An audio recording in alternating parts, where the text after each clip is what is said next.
Hello and welcome back, everyone. Thank you so much for joining us for the third episode in our Caring for Caregivers webinar series. Today we'll be discussing self-compassion and how we can all cultivate our own inner caregiver. I'm so excited to discuss this topic because this is something my research focuses on and one of the more popular modules in our CARES program. And Kira, I completely agree with you. Self-compassion is such a crucial skill for caregivers to develop. I love this quote from Jack Kornfield, an American author and a Buddhist practitioner, where he says, if your compassion does not include yourself, it is incomplete. There are moments in our lives where we all want to be self-compassionate towards ourselves. It can be when we're suffering, when we've failed at something, or feel inadequate. And in those moments, often our natural approach is to be more self-critical with ourselves. This can increase stress and frustration. Self-compassion is the better approach, but being self-compassionate takes practice. Kara, when you first introduced me to this whole concept of self-compassion, honestly speaking, I found it really difficult and hard to come to terms with this whole concept of being able to speak to myself in a kind or caring manner. I just wasn't used to it. And it's sad, but I was actually better at being self-critical towards myself than being self-compassionate. And it's really interesting because as a doctor, I'm used to speaking to my patients in a compassionate manner. But when I first tried to turn that towards myself, it was really hard. But like you first told me, with practice, it becomes easier. So hopefully today, Kira, we can highlight different ways on how to do so. Absolutely. So I thought I'd start with a simple exercise. And the first step will be for me to describe an upsetting situation. So Anisha is a project manager who's been working really hard to prepare for a client pitch for the last few months. She's confident that her success with this project will get her the recognition that she wants at her job and lead to the promotion that she's long been hoping for. Despite extensive preparation, Anisha's 5-year-old autistic son has a rough night prior to her big day, leading her to get very little sleep. She ends up delivering a less than stellar presentation, underwhelming the client and her boss. So I was wondering, Shiv, how might you react to this sort of experience? Well, I really like this example. It's such a great one because I think a lot of our audience can probably relate to this scenario. But honestly speaking here, if I was in Anisha's shoes, I think I would be hard on myself. Like I want to tell you, like in that moment, I would lift myself up and reassure myself, but I'm not 100% sure that I actually would. It's like that old saying, you are your own worst critic. Even though I know I gave it my best, I'm not sure in the moment I'd be able to convince myself that I did all that I could do. I can definitely see myself being critical. I might actually find myself dwelling on how I could have done the presentation better, planned better, or maybe even getting angry with or upset at myself. And Shiv, that's exactly what most people would feel, I think. They might feel sad or mad, alone, confused. They might get caught up in their pain or feel overwhelmed by negative feelings or even beat themselves up for the way they're feeling. Maybe saying something like, why do I care about this so much? Why am I so upset? They might also go with ignoring or denying their feelings, saying something like, this is fine, or avoiding through distraction. I think these are all understandable and natural reactions. Of course, when we're hurting, we don't want to experience that pain. But unfortunately, those responses aren't always the most helpful. Our negative feelings can pop back up when we try to ignore them, and we feel even worse or spiral out if we try to snap ourselves out of it. Okay, but Kira, if that's the normal expected reaction, what other options are there? What would be a more helpful way of reacting to our distress? Well, that's a great question, and one that I get asked a lot by my clients. And that's why I want to talk about self-compassion. So, first, let's start with what self compassion actually is. When we're having a difficult time, taking on an attitude of self compassion means we're able to recognize our distress and sit with the negative feelings that come up without being overwhelmed by them or judging them. And it would also involve taking a caring, comforting perspective towards yourself, the same way you would for a friend. Okay, but how do we recognize when and how to activate self compassion? Like sometimes it feels like we're predisposed to react negatively to a stressful situation. I almost feel like it's a reflex. Either you know how to be self compassionate in that moment or you don't. It seems like it would be difficult to kind of break that habit of being self critical, especially in those moments of stress, to being a bit more self compassionate. Yeah, I think that's completely understandable, and it can absolutely feel like that initially. First, though, it requires being sensitive to distress and having that ability to recognize when we're feeling anxious or sad or ashamed or really any other difficult emotion. I think it does sound easier than it actually is because this can be hard when we're caught up in our feelings in the moment, right? We're experiencing those feelings. Sometimes we need to take a step back to realize what's going on, almost as if we're observing the feelings from afar. So, does that mean we should live with that emotional pain? That seems like it could be very uncomfortable. Well, tolerating emotional pain means being able to sit with your negative feelings, like I said, without being overwhelmed or pushing them away. And yes, this can be really uncomfortable. No one wants to feel sad or anxious. That's unpleasant. But I think it's also important to know that difficult feelings are safe. Those feelings can't hurt us, even if they don't always feel that way. And we can learn to sit with them. So, Kira, I think there are moments where we all judge ourselves, especially in moments of failure. Would you say that there's something that self compassion addresses when it comes to this? Absolutely. Self compassion involves not judging ourselves for our feelings. It means recognizing that it's okay to feel distressed. And again, that can be hard. When we look at other people, we often just see their positive feelings, right? When we're out in the world, we don't tend to wear our hearts on our sleeves. And when someone asks us how we are, we say fine, even if we aren't. And even if we think about things like social media, most people only post happy things. And we don't see how people struggle in their daily lives behind the scenes. We might see those pictures of perfect families and wonder why our experience isn't like that. This often leads to the sense that there's something wrong with us if we're feeling down because everyone puts on that face to the public world. But everyone feels down or anxious or angry. Everyone struggles with difficult feelings at least some of the time, and it's okay to feel that way. It's a natural part of the human experience. I think taking a caring stance towards ourselves means feeling moved by our suffering with the desire to do what will be most helpful. Just like when we see a crying child or an upset friend, we want to comfort them. And while we recognize that what we're feeling is natural, we want to be moved in the same way by our own distress and provide ourselves with that care and comfort that we would provide that child or the friend. So, Kira, I know in certain cultures, this can actually feel very unnatural. For example, like I grew up being told, be a man, or men don't cry, and don't go easy on yourself if you want to succeed. That's so hard to have grown up with those messages. And yeah, really relatable when it comes to how we've all been raised.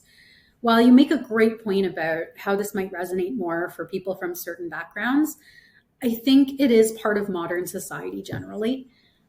Being self compassionate might feel unnatural, especially in the society that we live in, where this sort of attitude might be seen as going easy on yourself. It might feel much more comfortable to be self critical. But being self compassionate also means taking action. It involves focusing on and doing what will be helpful and not harmful, supporting yourself in the face of distress rather than letting yourself pile on when you're already suffering, or ignoring your pain altogether. So, Kira, one thing like I will say is that when I encourage my patients to not be so hard on themselves, I hear a lot about how they might feel like they're lowering their standards or giving up. I've even had some patients tell me how they believe that self-criticism is actually beneficial for them. It motivates them, pushes them to excel, makes them a better person, or helps them get things done quicker. Some have even mentioned that they believe that by being self-compassionate, it's a sign of weakness. Isn't being hard on ourselves important sometimes so that we can get the motivation to go on and push through? Well, I agree with you that many people worry that to be self compassionate, they have to lower their standards or give up. I think the opposite is actually true. Practicing compassion requires a great deal of courage. Though self compassion can involve being kind to yourself, it's not always soft or gentle. It's about addressing your distress in the most helpful way possible, even if it isn't going to be easy. For example, if you were worried about your health, the self compassionate course of action would be go to the doctor, even if that might be a scary experience. Wow, I would have never thought about going to the doctor as being an act of self compassion. I'm actually wondering if I should mention that to my patients when they book their follow up appointments. Like, hey, you're not just booking for your health, it's also an act of self compassion. Uh, but honestly, kidding aside, I think there's a lot of preconceived notions or negative beliefs about what self compassion is. And I also think for some of us, that self critical voice that we sometimes hear involves some unhelpful thinking styles. I completely agree. First of all, it is a total act of self compassion for your patients to see you again, Shiv.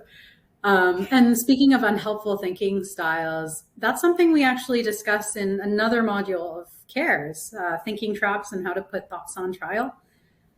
So, yeah, that's absolutely right. But you don't have to take my word for it. I do think that research also shows that being more self compassionate allows people to cope better with negative experiences and actually increases motivation.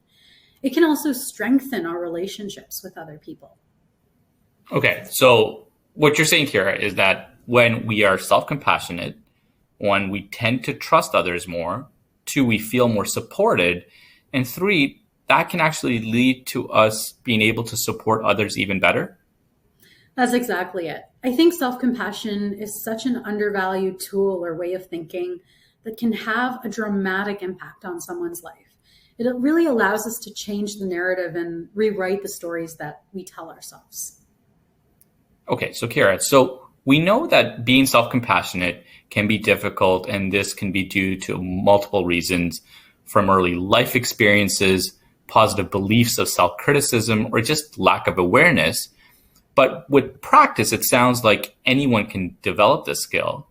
So I guess the million-dollar question is, how can caregivers practice self-compassion in the comfort of their own home?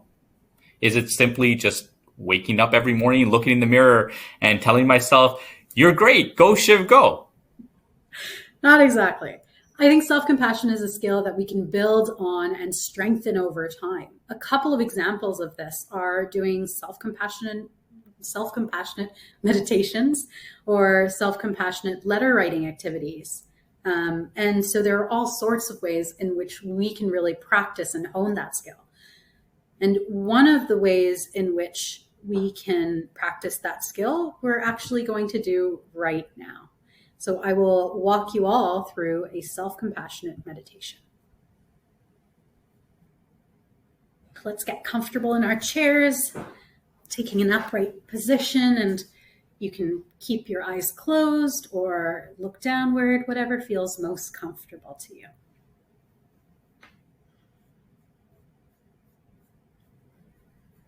And we're going to bring our attention to our breath. Just focusing on the inhale and the exhale.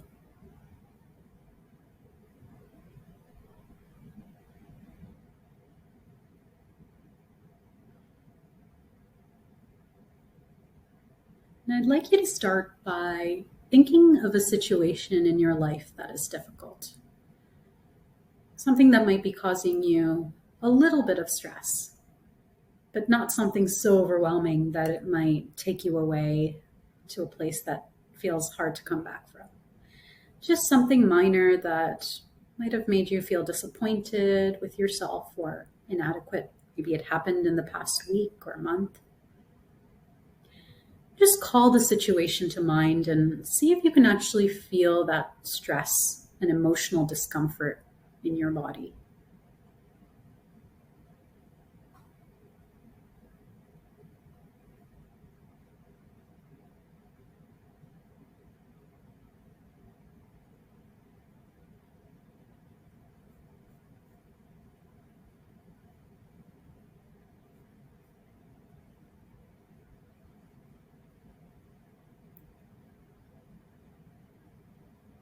Now, I'd like you to say to yourself something like, "This is a moment of suffering," or "This hurts, this is stressful."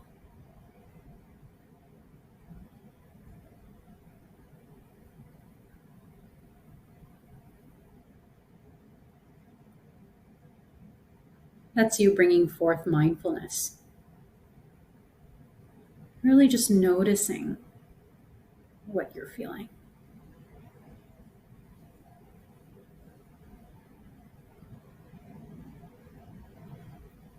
Next, I'd like you to say to yourself, "We all struggle in our lives. I'm not alone. Suffering is a part of life. And that's common humanity." Acknowledging that other people can feel this way, that everyone feels this way at one point or another.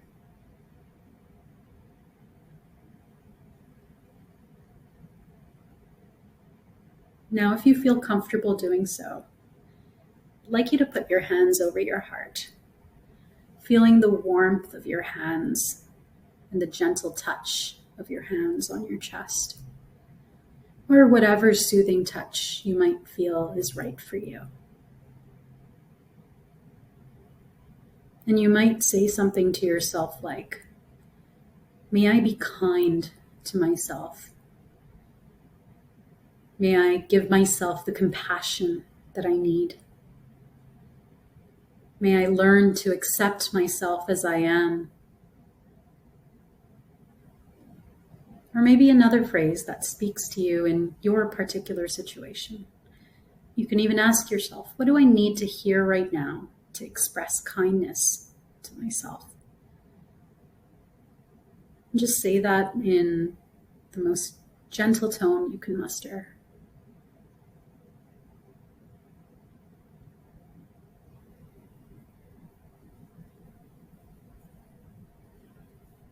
And again, we'll return to focusing on the breath. The inhale and the exhale.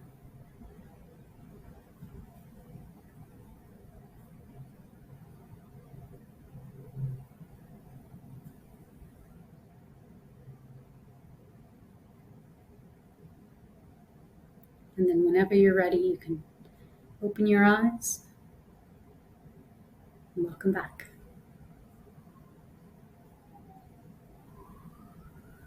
Shiv, how was that activity for you? Honestly, it was difficult. As you mentioned earlier in this webinar, sitting with those negative feelings initially was uncomfortable. It brought back an experience that I had last week with my sons when I was taking them for karate. I'd rushed back from work and picked them up to take them, but I had forgotten to grab their water bottles and their mats. And I remember my oldest, the one that always voices his concerns, being upset and mentioning that mommy always comes early so she can put everything in the car. Oof. And I remember at that moment, my self-critical self was in full form, saying, "Oh, you're a horrible dad. Why aren't you more prepared?" And honestly, those thoughts lasted for a couple of hours. But today, like during this exercise, I was able to go back and remind myself that honestly, everyone forgets things. And the important part was I was able to be there for my son's karate lessons. I reminded myself that I'm doing the best I can and that I can learn from this. Those are wonderful self-compassionate statements. And if you, like Shiv, whoever's listening, had ideas about the situations that came to mind or the self-compassionate statements that you shared with yourself, we'd love to hear it. Please put it in the chat when you get a chance. Kira, you've really highlighted how important self-compassion is. And that activity we just shared really highlights how simple it can be. We know that research has shown that those who are self-compassionate to themselves are less likely to have mental health problems such as depression, anxiety, or stress. They also have a better quality of life and fewer problems in their relationships. And with self-compassion, caregivers will be able to learn to better balance those emotions. Exactly. I do hope our webinar series so far has really highlighted the theme that there are simple yet deeply impactful activities and strategies that we can still incorporate into our busy lives. That's what CARES builds off of, and there's an entire session just on self-compassion. CARES will teach you how to cultivate an attitude of self-compassion and help you find different ways to practice it on a regular basis. I'm really hoping that everyone will be able to go home today and nurture their inner caregiver. Thank you so much for listening.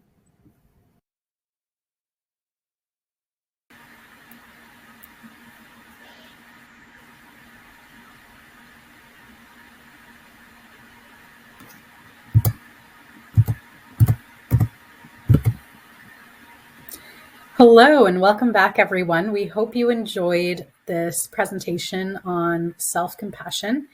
The remaining time for the webinar today will be for your questions. So feel free to put them in the chat, and we're happy to kind of share a little bit more around self-compassion and how you can put it to use in day-to-day caregiving.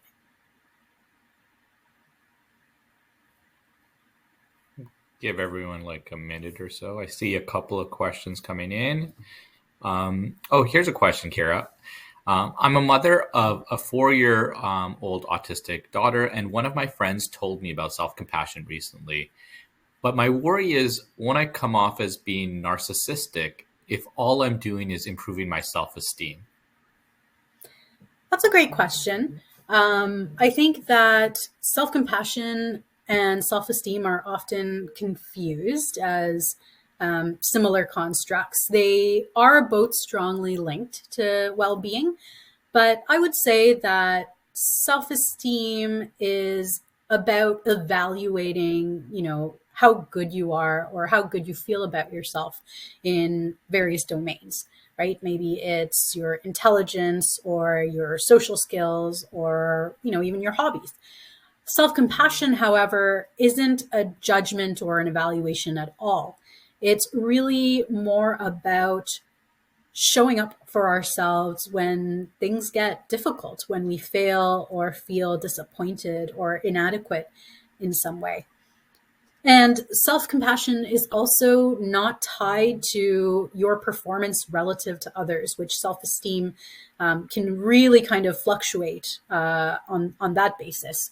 So, if you do more poorly than a friend in, let's say, an exam or a work project, self-esteem would change based on, how you rated yourself relative to your friend. But self-compassion would be about acknowledging that this is something that you weren't happy about with yourself and still being able to protect the way you see yourself.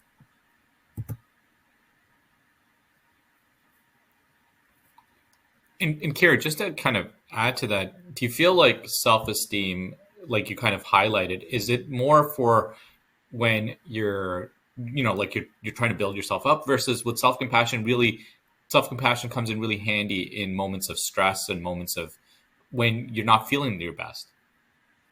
Absolutely. So, self-esteem in good times is what we point to, say to ourselves, we're really proud of ourselves, or we've done really well or successfully with something. Self-compassion is a much more reliable source of support. It still hurts. It's a very hard thing to cultivate, especially when you're feeling down and distressed. No one wants to feel those difficult feelings. And at the same time, it's about being able to sort of ride that wave of negative emotions and kind of care for ourselves in those moments of disappointment, as opposed to avoiding those distressing feelings entirely or just becoming really overwhelmed by them. Great. Okay, we have a few more questions coming in. The next one is, thank you, Kira and Dr. Shiv, for your presentation today. You've touched on how self-compassion can be very uncomfortable for people. I've tried to be more self-compassionate, but my partner believes that I'm being selfish and I just focus on myself. I'm not sure what to tell him. Well, I think it's really hard, especially for caregivers, to cultivate self-compassion, because so much of your role is really focused on the other. And sometimes that can be reinforced by people in your life who may feel like you're not, giving them the attention or the resources that you need.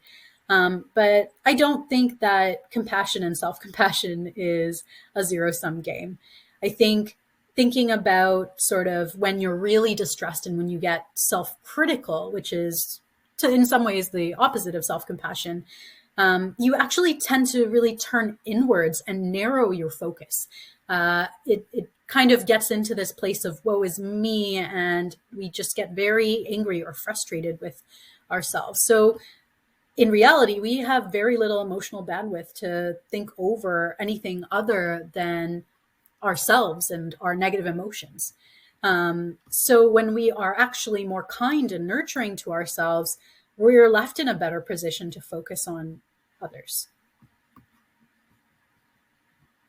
So I guess what I'm kind of trying to learn from this is, does self-compassion also make you more compassionate to others?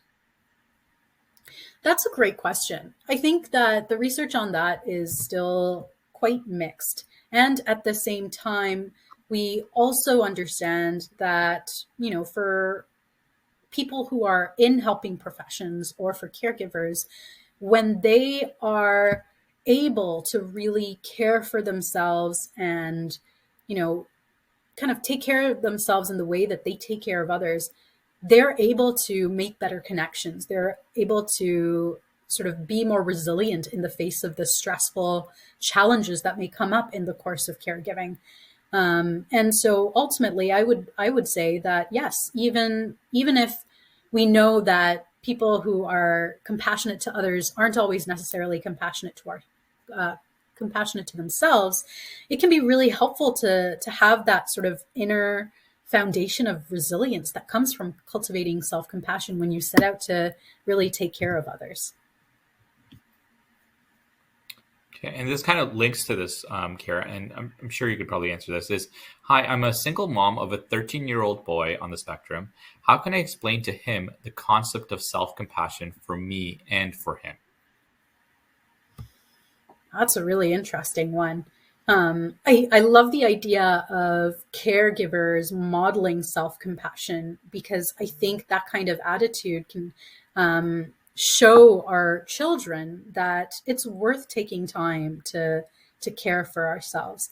So I would say, in being able to really enact and model that in your life as a mother, I think that'll really speak even more powerfully than words to your son about how important it is to make sure we start with ourselves when it comes to care and compassion, and then turn that outwards. That's great. Yeah, I think that modeling aspect is such a key skill. And when I combine these last two questions together, Kira, it's, do you have any recommendations or where I can learn more about how to practice self-compassion? And how does one really break the pattern of negative talks towards themselves? So I'll answer kind of the second question first around breaking that pattern of negative self-talk. Self-compassion has three really important components. The first is mindfulness. So when we did that self-compassion break earlier, we were able to say, I'm acknowledging how I'm feeling right now, the negative feelings, the way I'm talking to myself. And we also had the component of common humanity, this idea that, the human condition of imperfection and suffering, that we're not alone in this, that this is something that everyone experiences in their life, suffering at some point or another. And finally, trying to sort of say to yourself what you need to hear in that moment of distress. And sometimes it might involve thinking about what someone else, what a loved one, what a friend might say to you when you're having a hard time, and really being able to say that to yourself, whether it's something like, may I be kind to myself? May I accept myself as I am? Or may I forgive myself in this moment of disappointment?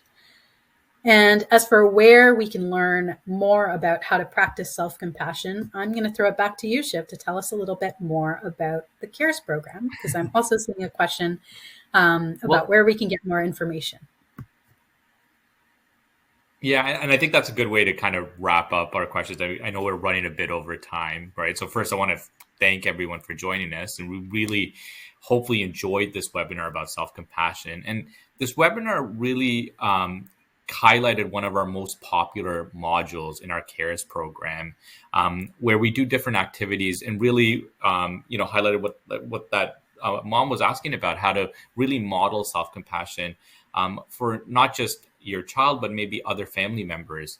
And if you want to find out more about the CARES program, please feel free to visit our new CARES website at thecaresprogram.org. We've provided the link in the chat box as well, or by contacting your local autism representative.